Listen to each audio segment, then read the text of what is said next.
যুক্তরাষ্ট্রের বিভিন্ন শহরে অভিবাসী বিরোধী বিক্ষোভ দ্রুত ছড়িয়ে পড়েছে। লস অ্যাঞ্জেলস, নিউ ইয়র্ক, টেক্সাসের Austin, Atlanta, Chicago, Philadelphia, Dallas ও সান ফ্রান্সিসকো সহ অন্তত 10টি শহরে বিক্ষোভ চলছে। বিক্ষোভকারীরা যুক্তরাষ্ট্রের অভিবাসন নীতির বিরুদ্ধে প্রতিবাদ জানাচ্ছে। টেক্সাসের immigration and customs enforcement ICE ভবনের সামনে বিক্ষোভকারীরা আইস নিপাত যাক স্লোগান দিয়েছেন। লস অ্যাঞ্জেলসে 5 দিনের বিক্ষোভের পর স্থানীয় প্রশাসন রাত 8টা থেকে সকাল 6টা পর্যন্ত কারফিউ ঘোষণা করেছে।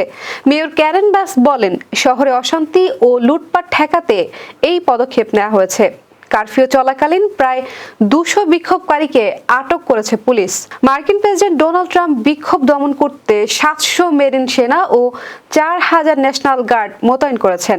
সেনারা এখনও শহরে পুরোপুরি নামেনি, প্রয়োজন পড়লে তারা দ্রুত নেমে আসবে।